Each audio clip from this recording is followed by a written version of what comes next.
5 বছর প্রবাসী থেকে মোটামুটি ভালো অঙ্কের টাকায় ইনকাম করছি, কিন্তু যারা আমাকে পছন্দ করে তারা সবার আগে জিজ্ঞেস করে যে আমার অ্যামাউন্ট কত আছে বা আমার টাকা পয়সা কেমন আছে, কিন্তু তারা কখনো বুঝতে চায় না যে আমাকে যদি বিয়ে করে তাহলে আমার যত টাকা পয়সা আছে সব কিছু তার হয়ে যাবে। সে আমাকে যারা পছন্দ করে মূলত তারা টাকা পয়সা চায়। আমি এমন একটা মানুষ চাই যে আমার টাকা পয়সাকে লোভ করবে না, আমাকে ভালোবাসবে। সেটা কি রকম ছেলে দরকার?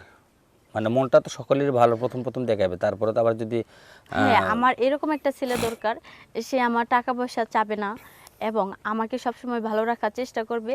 আমার অতীতে কি হয়ে গেছে না হয়ে গেছে সেগুলো নিয়ে কখনো প্রশ্ন করবে না, যে আমি প্রবাসে ছিলাম কিভাবে ছিলাম বা কিভাবে এত টাকা ইনকাম করলাম, এগুলো কোনো প্রশ্ন করবে না।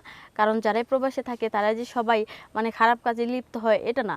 আমি ছিলাম এক বাসাবাড়ির কাজে, মূলত আমি সেই বাসাবাড়িতে কাজ করতাম, সেখানে তারা আমাকে অনেক ভালো জানতো এবং অনেক ভালোবাসতো। সে কারণে আমার যে স্যালারি ছিল তার থেকে সর্বোচ্চই তারা চেষ্টা করতো আর এই টাকাটা বাড়িয়ে দেওয়ার জন্য, মানে বেতনটা আর কি বাড়িয়ে দেওয়ার জন্য। আচ্ছা এখন আগে পরে আপনার কি হয়েছিল? আগে পরে কোনো কিছু হয়েছিল?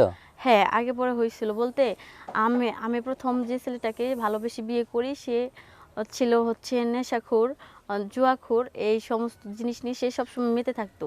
একের পর এক বাবার বাড়ি থেকে অনেক টাকা পয়সা এনে দিয়েছি, কিন্তু তার মন আমি কখনো পাইনি। সে প্রতিনিয়ত নেশায় ডুবে থাকতো আর জুয়া খেলতো। পরে না উপায় পেয়ে, মানে কোনো উপায় না দেখে আমি তাকে ছেড়ে দিই। ছেড়ে দিয়ে এখন বাবার বাড়িতে যখন একটা মেয়ে ডিভোর্স হয়ে যায় তখন সে বোঝা হয়ে যায়, আমিও এরকম বোঝা হয়ে গেছিলাম। পরে বোঝা হওয়ার পর দেখলাম যে না, এভাবে থাকা যায় না। পরে আমার কিছু জমানো টাকা ছিল, সেই টাকা দিয়ে আমি প্রবাসে যাত্রা করি আর কি। প্রবাস জীবন 5 বছর শেষ করে এই তো বাংলাদেশে আসছি। আসার পরে এখন চাচ্ছি একজন ভালো মনের মানুষ যে আমাকে বুঝবে এবং ধূমপান করবে না, নেশা করবে না, কোনো মেয়েলি নেশা থাকবে না। সে একান্ত শুধু আমাকে ভালোবাসবে। তার বয়স যেমনই হোক বা দেখতে যেমনই হোক তাতে আমার কোনো সমস্যা নেই, কিন্তু তার মন মানসিকতা যেন ভালো থাকে। আর সবচেয়ে বড় কথা, সে যেন নেশা বা জুয়াতে লিপ্ত না থাকে। আপনার বাবা মা কি করেন? আমার মা মারা গেছে অনেক আগেই। বাবা হচ্ছে ভাইয়ের ওখানে থাকে, খায়। বাবা আর কি চলতে পারে না, ভাই বোন আমরা যা দিই তা দিয়ে চলে আর কি। আর ভাই তো জানেনি কেমন, বিয়ে হওয়ার পরে পর হয়ে যায়, বোনের দায়িত্ব আর নিতে চায় না। তো আপনি যদি বিয়ে হয়ে যান তাহলে আপনার বাবার দায়িত্বটা কেমনে নেবেন? আমি বললামই তো যে আমার বাবার দায়িত্বটা, আমার ভাই কিছু খরচ দেয়, আমিও কিছু খরচ দিই। আর আমি যেহেতু অনেক দিন প্রবাসী ছিলাম, আমার কিছু টাকা আছে, আমি যদি সব টাকা আমার হাজব্যান্ডকে দিয়ে দেই সে অবশ্যই আমার বাবাকে দেখবে। এই প্ল্যান করছেন? হ্যাঁ। আচ্ছা, তো আপনার নামটা কি? আমার নাম হচ্ছে সুমি। আপনার গ্রামের বাড়ি কোথায়? আমার বাড়ি বরিশালে। আপনি আমাদের এখানে আসছেন মানে কার মাধ্যমে? এখানে এখানে আসছি হচ্ছে বাদল ভাইয়ের মাধ্যমে। আচ্ছা, উনি আপনাকে কি বলছিলেন যে আপনি ওনাদের আমি অনেকগুলো ভিডিও দেখছি, ওনাদের ভিডিওর মাধ্যমে আমার পাশের বাড়িতে একটা মেয়ে ছিল, নাম হচ্ছে রুনা, ওর বিয়ে হয়ে গেছে। পরে ভাবলাম যে না, এই বাদল ভাইয়ের সাথে যোগাযোগ করি এবং বাদল ভাইয়ের মাধ্যমে যদি আমার একটা গতি হয়।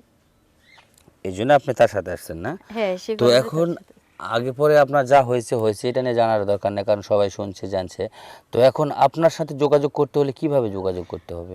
ভিডিও শেয়ার অপশনে আমার ইমো নাম্বার দেওয়া থাকবে, ওখানে ওই নাম্বারে কি মানে যোগাযোগ করলে আমাকে পাবে। তো দর্শক, আপুর কষ্টের কথা তো অবশ্যই সবার কানে কানে পৌঁছে যাচ্ছে, বা আপুর কষ্ট অনেক বেশি সেটাও সবাই শুনতেছেন। তো যাই হোক, আপুর যদি আপনজন কেউ হতে চান আর যদি আপুকে ভালো লেগে থাকে তাহলে অবশ্যই ভিডিওটি সম্পূর্ণ দেখবেন। আর দেখার শেষে শেয়ার অপশনে যাবেন, শেয়ার অপশনে গেলে আপুর হোয়াটসঅ্যাপ নাম্বার আছে, আর সেই হোয়াটসঅ্যাপ নাম্বারে আপনার ফোন দিয়ে সরাসরি আপুর সাথে কথা বলে আপুর মনের মানুষ হতে পারবেন। তো দেখা যাবে আসলে আপুর মনের মানুষটা কী হয়, দেশি না বিদেশি। তো সবাই ভালো থাকবেন, ধন্যবাদ সবাইকে।